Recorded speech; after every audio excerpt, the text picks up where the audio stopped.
بسم الله الرحمن الرحيم. بيان مجموعة رأي السطع بمحافظة أسيوط نظرا لما آلت إليه الأمور في محافظة أسيوط من انشقاق وتفكك بين الإخوان، ولما كان رأي السطع ودرء المفاسد هو المقصد الأسمى من مقاصد الشريعة، وذلك إعمالا لقول الحق تبارك وتعالى: ولا تنازعوا فتفشلوا وتذهب ريحكم، وقول رسول الله صلى الله عليه وسلم: ألا أدلكم على أفضل من درجة الصلاة والصيام والصدقة؟ قالوا: بلى يا رسول الله. قال: إصلاح ذات البين. وقال عن فساد الدين أنه الحالقة التي تحلق الدين، وإعمالا وتأسيا بصحابة رسول الله صلى الله عليه وسلم حينما تنازل سيدنا الحسن عن الخلافة طوعا لجمع شمل المسلمين، ولقول مولانا الشيخ فخر الدين: ووحدة الصف عندي عمدة الدين. فقد قمنا نحن الموقعون من أبناء الأزهر الشريف بأداء واجبنا الذي نؤديه بين أفراد المجتمع، ومن باب أولى بين أخوان الطريقة، وبتفويض من غالبية الإخوان المذكور أسماءهم بالمذكر المرتقى.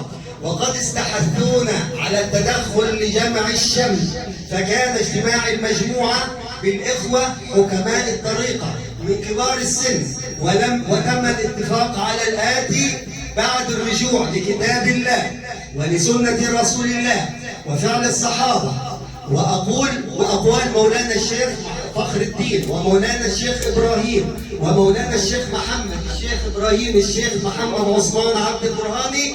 وتم الاتفاق على الآتي: 1. عدم تعيين الأخ رضا أحمد حسن مسؤولا عن الطريقة، أن معظم الإخوان لا يرضون بهذا الاختيار. 2. توجيه اللوم للأخ رضا أحمد حسن لأنه لم يتنازل رغم ما وجد من انشقاق وتنازع بين الإخوان، وكان الأحرى به أن يمتثل بسيدنا الإمام الحسن. 3. تولية الأخ أحمد عبد الهادي بأغلبية مطلقة. 4. توجيه اللوم للجنة التي منوط لها إدارة الطريقة بمصر متمثلة في الأخ إبراهيم المصري لتقاعسها عن أداء الدور المنوط إليهم برعاية أمور الطريقة وخروجهم عن المنهج المحدد لهم في النظام الإداري.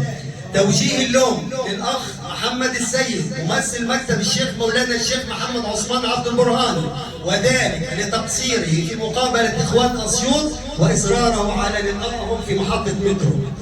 تربى اللجنة بأعضائها، احنا بنربى بنفسنا أن نتولى أي منصب. نحن فعلنا هذا من باب عملنا الذي نحن منوطون به في المجتمع، وأولى بنا أن نتولى هذا العمل في الطريقة البرهانية التي نحن أبنائها، وهذا وعلى الله قصد السبيل ومنها جائر. وصلى الله على سيدنا محمد وعلى آله وصحبه وسلم.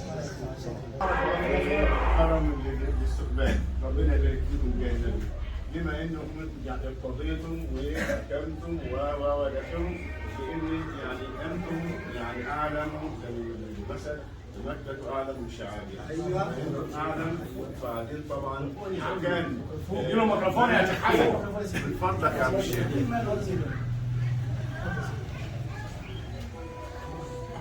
اذا كان هناك فجئنا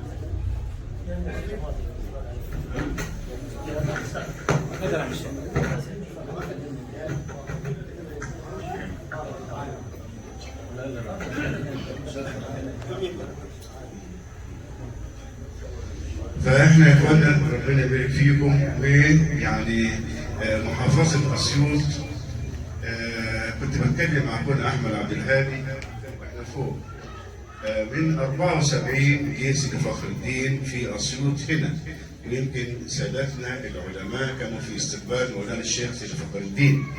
واسيوط دايما يعني بنقول مسارا مولانا الشيخ ابراهيم مولانا الشيخ محمد والاخوه القادمين من يعني المرسلين، قلنا محمد الفقي دكتور جمال، اللي هم بيمثلوا رئاسة الإرشاد بالنسبة للطريقة.